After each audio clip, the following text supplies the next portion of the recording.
Assalamualaikum warahmatullahi wabarakatuh. Kembali lagi di Fostal Fossil Talk.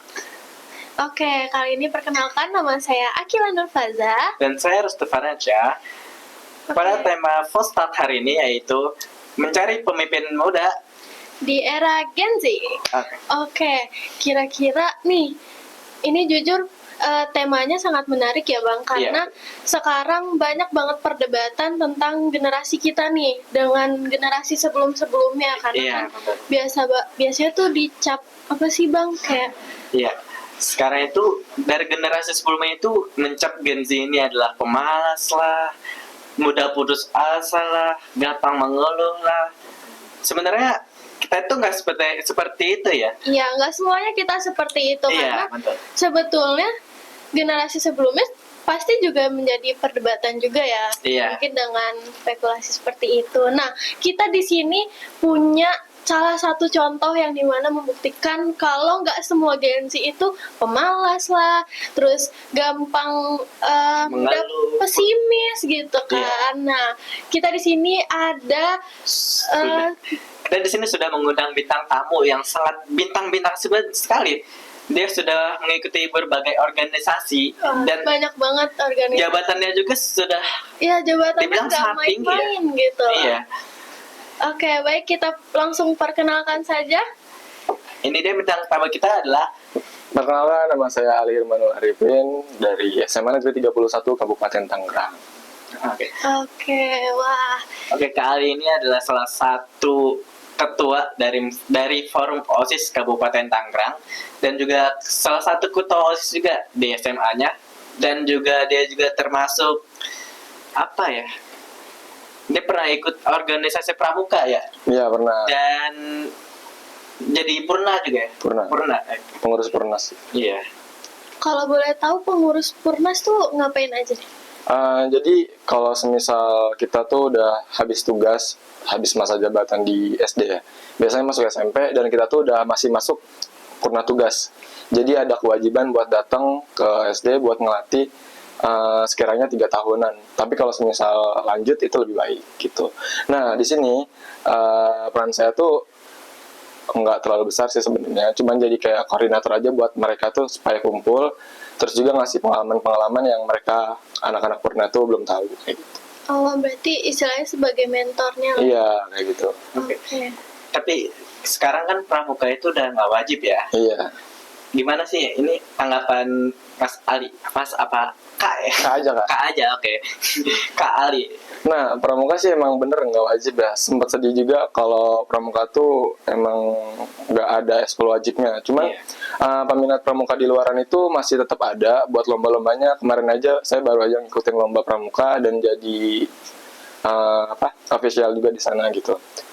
Jadi tetap lomba pramuka tuh tetap masih banyak banget peminatnya, tetap banyak juga persaingannya kayak gitu. Oh, berarti walaupun sekarang pramuka sudah tidak menjadi ekskul wajib, jadi tapi tetap banyak peminat yang banyak ya di luar sana di luar sekolah. Oke.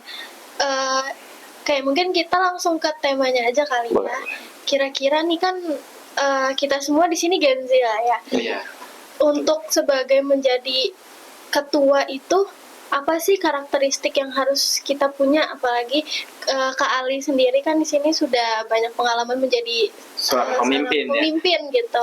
Kira-kira karakteristik yang harus dipunyai setiap pemimpin itu apa sih? Yang pertama, niat yang baik, etos kerja yang kuat, sama pantang nyerah aja sih itu. Catat guys, catat. Iya, betul. Jadi ini langsung mulai juga kok. Iya. Mungkin ada beberapa Gen Z yang emang ya bisa dibilang dicap seperti itulah ya.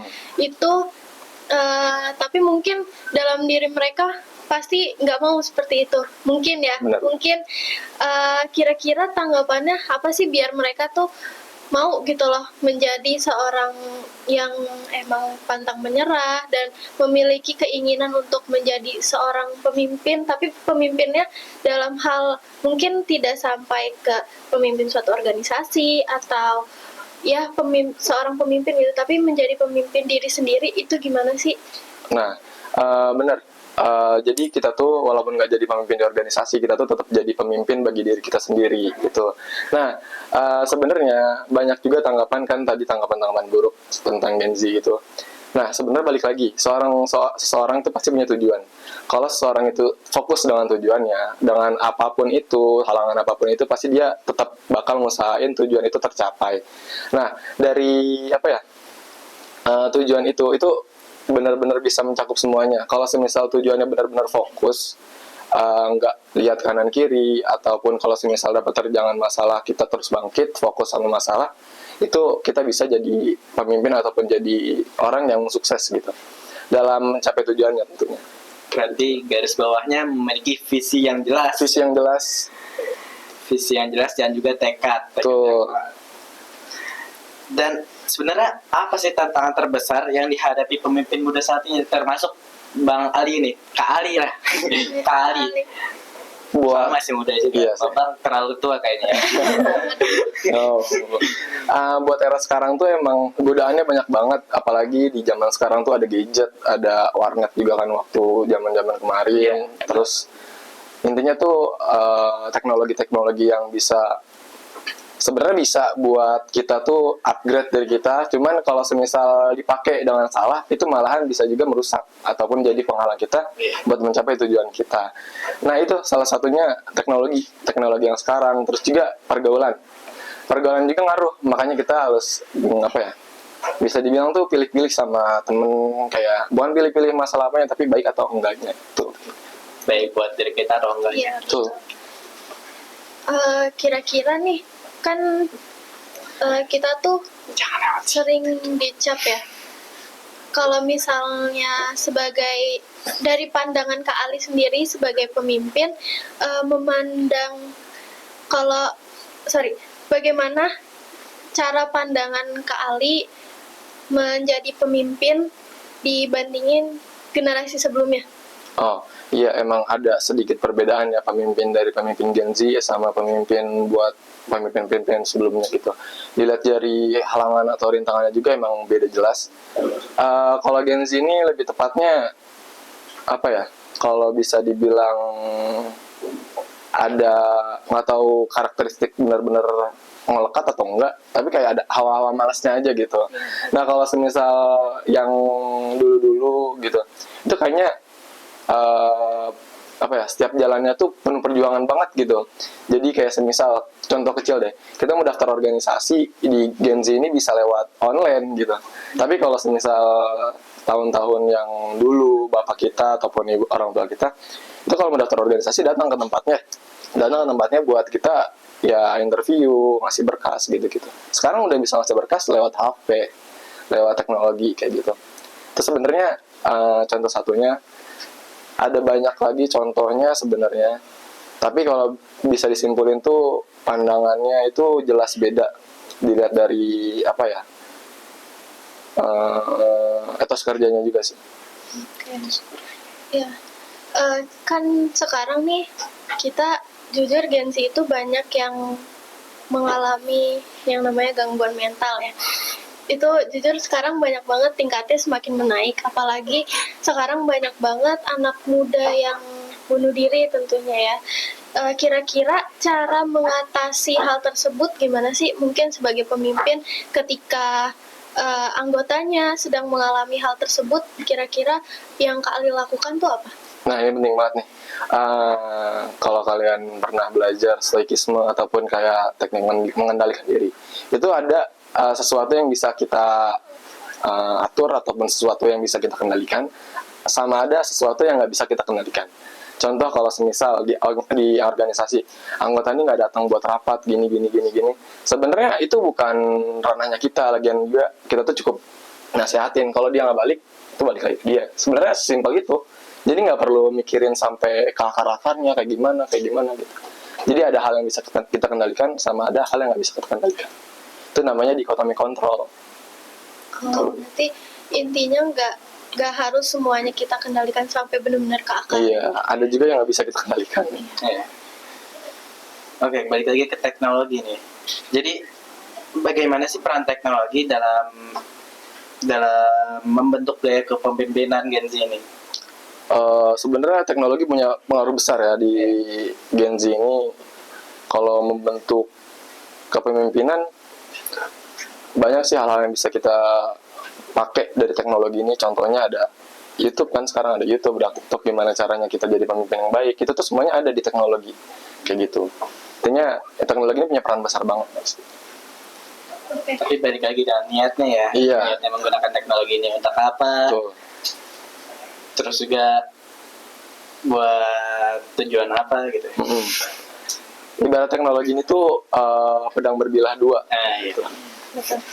Kan kemarin sempat ada viral tuh ya, yang anak Gen Z itu yang mau apply kerja, terus sempat dihujat habis-habisan sama HR. Itu sebelumnya kali udah tahu belum? Belum tahu. Oh, jadi ada salah satu Gen Z lah, ceritanya dia mau ngelamar kerja di satu perusahaan, dan ketika dia interview kerja itu kan dua arah ya, jadi kita bisa menanya, dan begitu juga dengan HR-nya. Itu si Gen Z-nya ini dia nanya apakah ada benefit yang bisa saya dapatkan, seperti contohnya mansion apa rumah gitu, saya lupa. Pokoknya salah satu benefit tempat tinggal gitu. Dan setelah itu acara ini membuat sebuah video gitu yang dimana kayak mengkritik, sebetulnya lebih menghujat sih ya, karena melihatnya kayak seolah-olah Gen Z tuh kerjanya nggak mau Gen Z tuh maunya kerjanya ya udah santai-santai, enak-enak, tapi benefit yang mau didapetinnya tuh banyak, padahal sebetulnya gaji yang dia dapetin tidak sampai UMR, dan pekerjaan yang dia lingkup itu, yang dia ambil itu hampir kayak semuanya gitu loh. Jadi nggak kayak benar-benar satu yang dia apply gitu. Jadi pemikiran si HR ini tuh dia kayak ya udah kerja apa aja yang dia dapetin juga seharusnya setimpal, padahal tidak setimpal itu. Bagaimana pendapat Kak Ali sendiri? Iya benar, itu balik lagi ke dua arah sih. Apalagi kalau nyatain perspektif pasti beda-beda. Jadi kalau di dalam dunia kerja juga kan ada kita sebagai karyawan, ada juga yang sebagai atasan gitu. Mungkin atasan juga ngasih pandangan kayak gitu, itu ada alasannya juga. Mungkin caranya yang salah gitu. Nah dari si yang pengen ngelamar kerjanya juga sebenarnya dia juga butuh ataupun ada sesuatu yang harusnya balik gitu. Setimpal, bisa dibilang setimpal. Cuman ya itu balik lagi, jadi dua arah itu yang sulit buat disatukan kalau semisal nggak ada komunikasi yang baik kayak gitu. Apalagi tadi kan caranya si yang pengen terima kerja ini itu salah kan, sampai kalau bisa dibilang tuh ngehujat, itu salah banget sih caranya.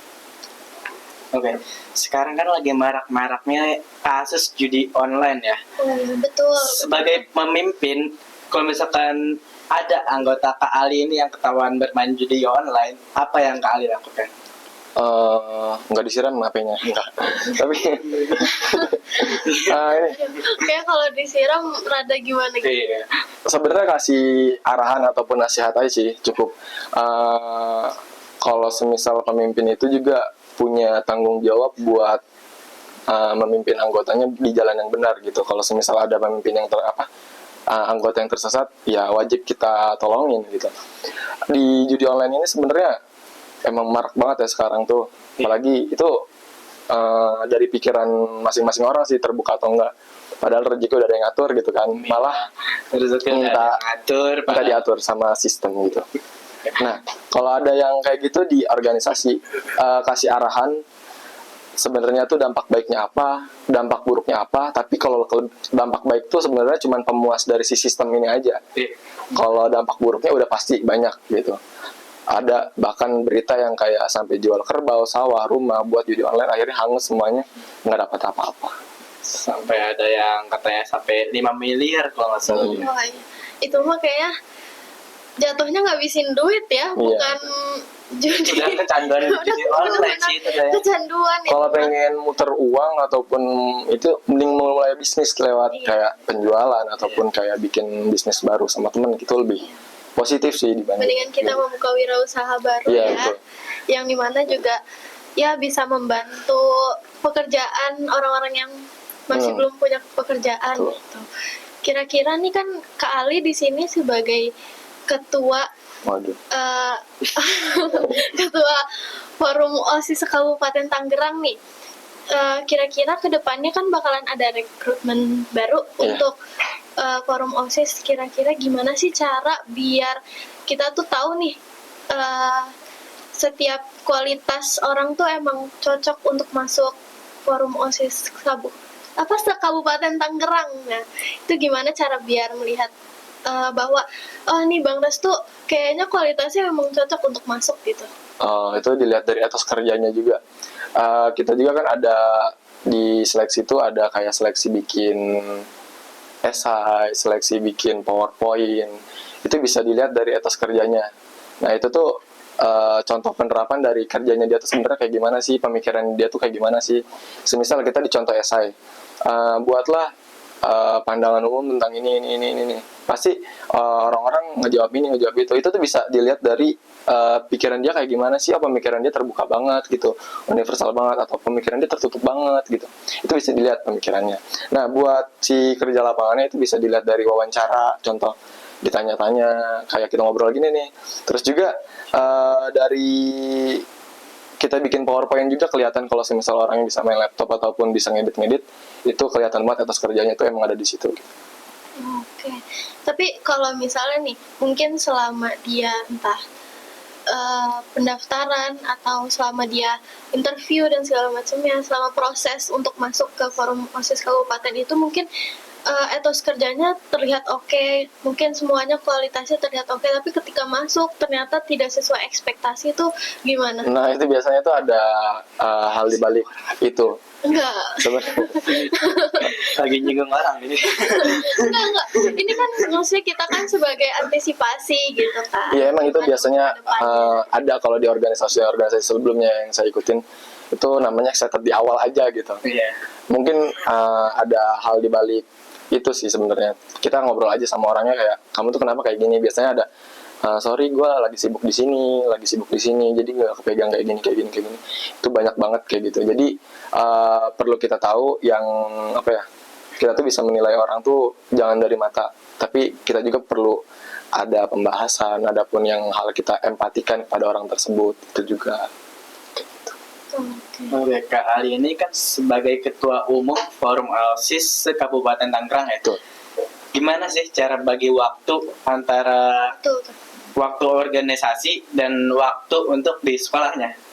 Apalagi sekarang kan udah mau kelas 12 ya, naik kelas 12 tentunya. Gimana sih cara bagi waktunya itu? Disclaimer dulu, kalau semisal cara di sekolah nih belajar itu beda-beda ya sistemnya. Ada yang belajar kebut semalam, ada yang belajar terus-terusan gitu. Tapi kalau semisal buat saya mungkin kayak agak banyak kegiatan, dipakai yang efektif, efisien, udah itu aja. Kalau saya bagi waktunya lebih dilihat kemana yang diprioritasin dulu. Semisal dalam jangka waktu 2 hari ada deadline dari organisasi yang harus dikumpulin. Sedangkan dari tugas sekolah itu dikumpulin deadline-nya itu 7 hari gitu. Tentu kita pasti milih yang organisasi dulu, itu dilihat dari segi prioritas gitu. Kalau dari saya di pelajaran itu cukup belajar di sekolah dengan serius, sampai rumah nggak perlu belajar, fokus sama organisasi ataupun apa yang lainnya. Nanti kalau semisal mau ada ujian, diulas lagi, udah itu aja. Oke. Tapi untuk gimana caranya biar, kan pasti kita harus dua arah gitulah ya. Maksudnya nggak organisasi aja yang dimenangkan gitu. Gimana? Karena jujur saya masih susah untuk apa ya, menginikan waktunya, karena saya pertama ikut freelance juga dan saya ada beberapa plan yang ingin saya saya achieve gitu. Itu jujur sangat susah karena sekolah itu kadang suka tertinggal gitu, karena mikirnya tuh kadang suka mungkin study plan saya yang salah atau time manajemennya yang salah. Gimana sih biar tahu gak kalau misalnya emang selain melihat dari deadline gitu, contoh deadline-nya sama, itu gimana cara melihatnya? Karena jujur saya masih kurang susah di dalam. Kalau deadline sama itu dilihat dari prioritasnya penting gak sih buat masa depan, contoh. Kalau semisal sama nih deadline dikumpulin di hari yang sama, semisal yang ini kalau semisal nggak ngerjain yang ini, itu dampak buruk ke depannya itu cuman 2 hari ataupun 3 hari. Tapi kalau semisal nggak ngejalanin yang ini, itu dampak buruknya bisa tahunan ataupun bisa seumur hidup.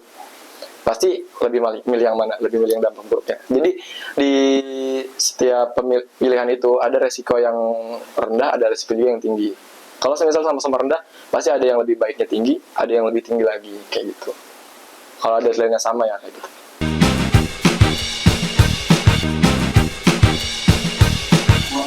Oke, kita balik lagi ke pandangan generasi yang sebelumnya mengenai Gen Z ini ya. Yang katanya Gen Z ini pemalas lah, suka mengeluh lah, terus gampang putus asa. Sebagai seorang pemimpin, bagaimana sih bahasanya bisa mengatasi perspektif seperti itu? Itu ada 3 kalau dari saya sendiri. 3, ya. Pertama, dibuktikan dengan etos kerja yang baik, terus berkembang dan belajar. Yang terakhir itu sebenarnya yang terakhir itu cukup serahkan semuanya sama yang di atas. Gitu. Dari 2 usaha ini kita juga perlu yang namanya tawakal. Gitu. Kira-kira nih kan bentar lagi udah kelas 12. Iya. Bukan bentar lagi ya, udah kelas 12. Kelas 12 ini. Kan bentar lagi bakalan lulus. Kira-kira bakalan lanjut kemana nih ke depannya? Bakalan lanjut mungkin akan ikut organisasi lagi atau ada tujuan yang emang pengen di-achieve gitu selama masa setelah lulus SMA? Kurang tahu ya. Soalnya saya jujur aja terus terang nggak ada minat buat kuliah gitu. Oh, berarti Belum ada, mungkin nggak ada. Nggak tahu belum ada atau nggak ada. Itu belum ada minat buat kuliah. Jadi kalau plan yang ada di angan-angan itu gampangnya ngomong tuh mau setelah lulus mau cari kerja, tapi kerjanya itu yang berdiri di atas kaki sendiri, nggak numpang sama orang lain ataupun perusahaan gitu. Setelah kita punya uang ataupun sumber penghasilan, baru kita tuntut ilmu lagi di kuliah gitu. Jadi dalam artian kita punya materi dulu, terus lanjut ke ilmu. Setelah ilmunya sama materi cukup, kita buat balik lagi ke dunia kerja tuh gampang banget gitu. Soalnya kita punya pengetahuan. Iya, sama berarti ya. Oke. Oh. Oke, nah sekarang bakalan lanjut nih, ada Q&A dari teman-teman Vostok nih. Kira-kira Oke, kita bacakan ya pertanyaannya ya. Bagaimana cara kita bisa mengajak anggotanya untuk berpikir bersama dan mengembangkan progres untuk lebih maju dalam organisasi? Iya. Itu biasanya kalau di dunia organisasi ada yang namanya rapat, ada yang namanya tuh bisa dibilang tuh berembuk gitu. Kalau di rapat tuh biasanya anggota cenderung diem. Karena apa? Karena ngerasa rapat tuh formal banget nih. Jadi gue nggak terlalu bisa ngomong banyak gitu. Biasanya kalau yang saya lakuin itu buat bertukar pikiran itu cuman ajak mereka keluar, ajak mereka makan ataupun jajan-jajan di luar rame, terus obrolin apa yang mau dibahas, bertukar pikiran, kembangin organisasi lagi. Nanti secara otomatis itu anggota-anggota itu bisa langsung ngomong gitu. Soalnya nganggapnya berarti biar santai lah ya. Karena kan juga semuanya juga lagi santai. Iya. Sebenarnya pemimpin yang baik itu pemimpin yang bisa diajak main sama anggotanya. Itu lebih dekat, lebih tahu juga gitu. Biar bondingnya juga ada. Betul. Gitu. Ya. Mungkin sekian dulu guys. Ya, mungkin sampai sini untuk Vostok kita kali ini bersama Kak Ali. Dan jangan lupa kalian juga nonton episode Vostok yang sebelumnya. Episode 1, 2, 3, 4, 5. Karena itu juga mempunyai ilmu yang bermanfaat untuk kalian semua ya. Iya, yang pasti setiap Vostok yang bakalan kita upload itu banyak yang menginspirasi dan tentunya banyak ilmu yang bisa kalian dapetin dari situ. Dan yang paling penting, jangan lupa kalian beli Pocari supaya kalian bisa menjaga ion tubuh kalian dan tidak mudah capek dan lelah. Oke, sekian untuk episode Vostok kali ini. Wassalamualaikum warahmatullahi wabarakatuh. See you guys.